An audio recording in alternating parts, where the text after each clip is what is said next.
Richard Morrison had built his fortune through careful planning and precise execution. Every decision calculated, every risk measured. But standing in the doorway of his own kitchen on a Tuesday afternoon, watching a scene he'd never anticipated, he realized that the most important things in life couldn't be predicted or controlled.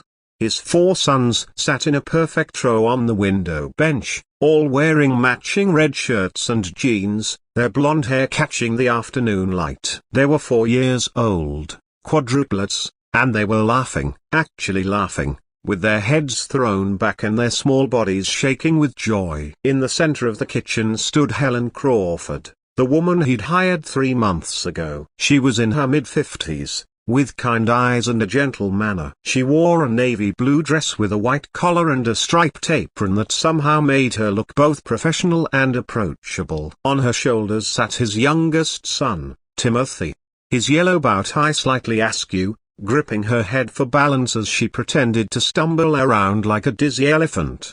Richard's briefcase slipped from his hand, hitting the floor with a soft thud. Helen turned, startled, carefully lifting Timothy down. "Mr. Morrison, I didn't expect you home so early." Richard couldn't find words. He just stood there, staring at his sons, at their smiles, at the light in their eyes that had been missing for so long. It had been 14 months since his wife, Jennifer, died suddenly from an aneurysm. One moment she'd been laughing at breakfast, the next she was gone. The boys had been barely 3 years old, too young to understand death but old enough to feel the enormous absence it left behind. In the months that followed, Richard had thrown himself into work, not because he didn't love his sons, but because he didn't know how to help them. How do you explain the unexplainable to children who still believed in magic? How do you comfort grief you can barely comprehend yourself? He'd hired nanny after nanny, women with impressive resumes and stern approaches to child rearing. They'd lasted days, sometimes only hours. The boys had been difficult,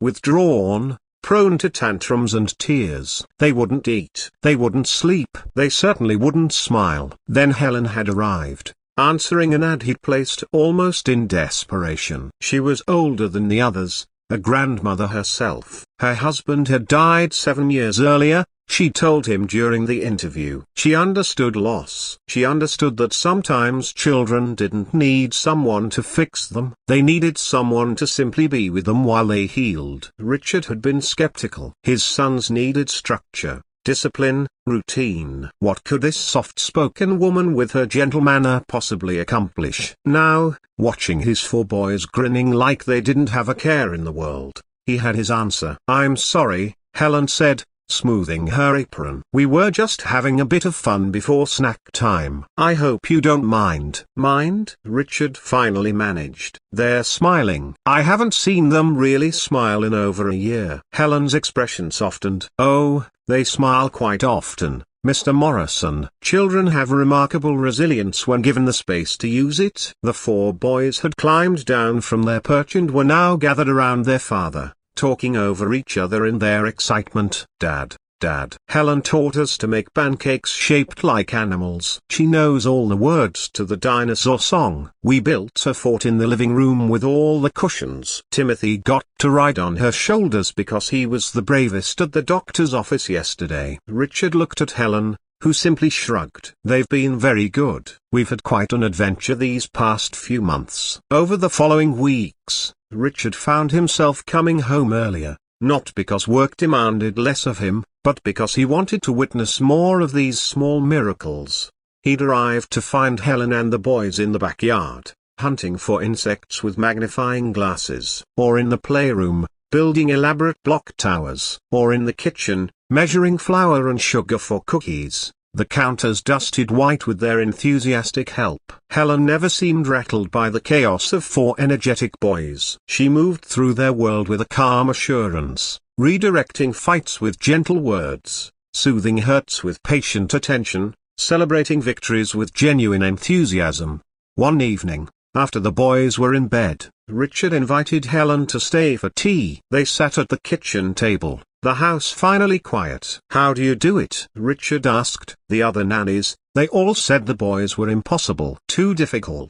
Too damaged by grief. Helen's eyes flashed with something almost like anger. Children aren't damaged, Mr. Morrison. They're hurting. There's a difference. Damaged suggests something broken beyond repair. But hurt can heal with time and care. I've tried, Richard said, and he was surprised by the crack in his voice. I've tried to be there for them, but every time I look at them, I see Jennifer. Her eyes, her smile, her gestures, and the pain is so overwhelming. I don't know how to breathe through it. Helen reached across the table and patted his hand, a simple gesture that somehow conveyed enormous comfort. Of course you see her. They're part of her. And that's beautiful, not painful. The pain comes from thinking you've lost her completely. But she's right there, in every laugh, every tantrum, every achievement. Your boys are her legacy. How did you get through it? Richard asked. When your husband died. Helen was quiet for a moment,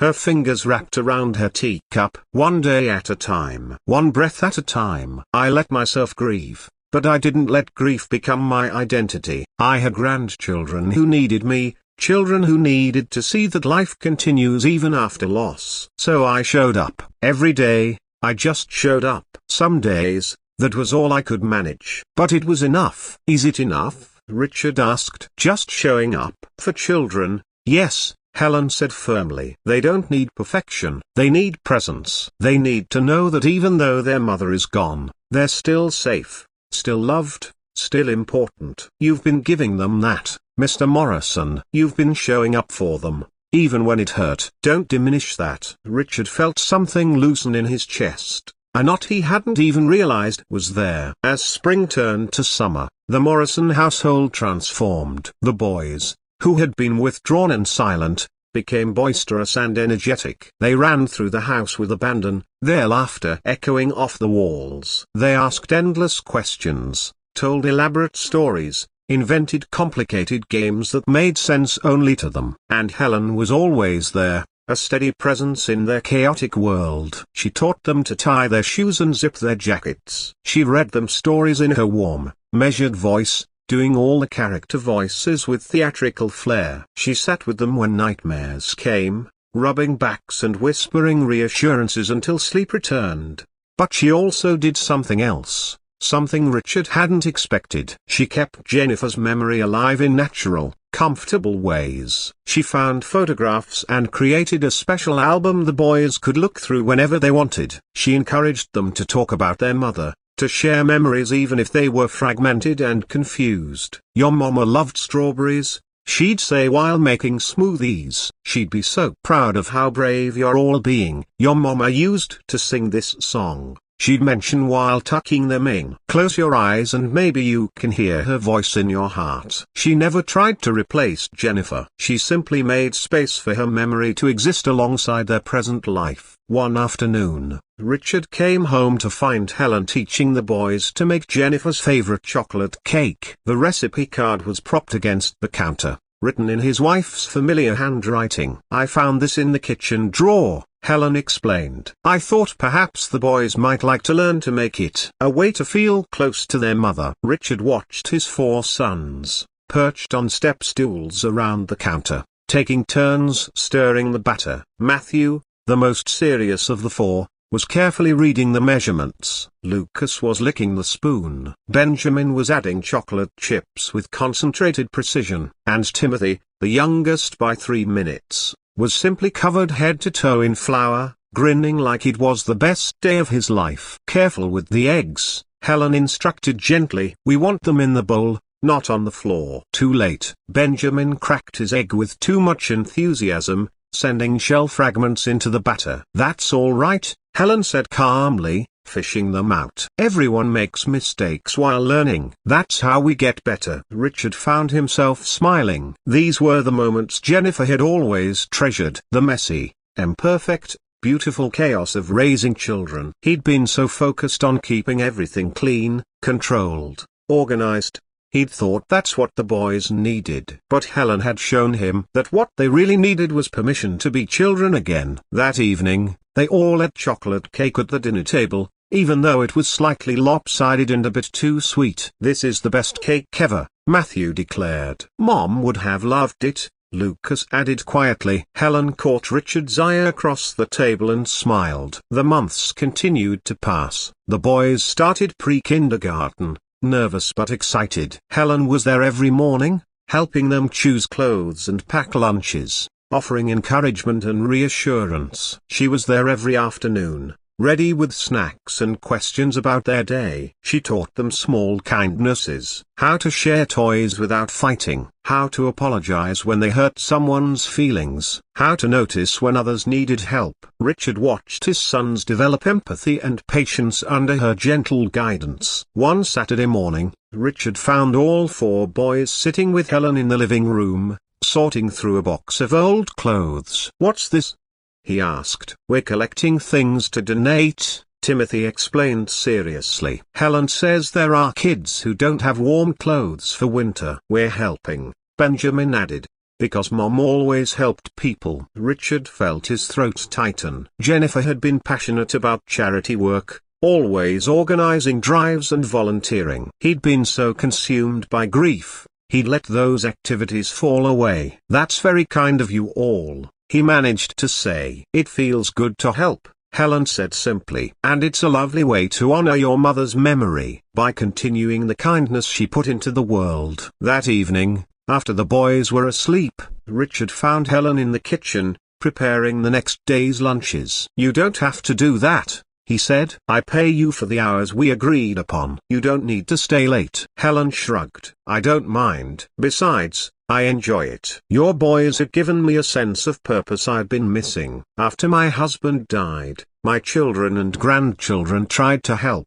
but they had their own lives. I felt adrift for quite a while. This position, caring for your sons, it's given me something to wake up for each morning." "They love you," Richard said. "You know that, don't you? They talk about you constantly. Helen this, Helen that. You've become essential to their lives. And they've become essential to mine," Helen admitted. "When you called me after that first interview and offered me the position, I almost turned it down. 4 young boys seemed like more than I could handle at my age. But something told me to take the chance. I'm glad I listened." "So am I," Richard said sincerely. As autumn arrived, painting the trees in shades of gold and crimson, Richard realized something profound. His home felt like a home again. Not the same as before, perhaps. Jennifer's absence would always leave a space nothing could fill. But the house was no longer a hollow monument to loss. It was alive again with voices and laughter, with the beautiful mess of daily living. One evening, nearly a year after Helen had first arrived, Richard organized a small celebration. Nothing elaborate, just a family dinner with a special cake. "What are we celebrating?" Matthew asked. "We're celebrating family," Richard said. "And we're celebrating Helen, who has become part of ours." The 4 boys cheered, crowding around Helen for hugs. Helen's eyes glistened with tears. "Thank you, Mr. Morrison. That means more than you know." "Please," Richard said. "I think it's time you called me Richard." They gathered around the dinner table, the 6 of them, and for the first time since Jennifer's death, Richard felt something close to peace. His sons were healthy, happy, thriving. They still had moments of sadness, still asked questions about their mother that broke his heart. But they were learning to carry their grief alongside their joy, not letting it consume them entirely. And that was because of Helen. This patient, kind woman who had walked into their lives and quietly, steadily, helped them all learn to live again. After the boys were in bed that night, Richard found Helen gathering her things to leave. "Helen," he said, "I need you to know something. You didn't just help my sons. You helped me too. You showed me that it's possible to honor the past while still embracing the present. You taught me that grief and joy aren't opposites. They can coexist. They must coexist." Helen smiled, her weathered face radiating warmth. "You've done the hardest work yourself, Richard. I just provided a little support along the way. Your boys are lucky to have a father who loves them so deeply." "And they're lucky to have you," Richard replied. As Helen drove away that night, Richard stood in the doorway of his home, listening to the quiet. But it was a different kind of quiet now. Not the hollow silence of grief, but the peaceful stillness of a home at rest. Upstairs, His 4 sons slept soundly, their dreams untroubled. Family photographs.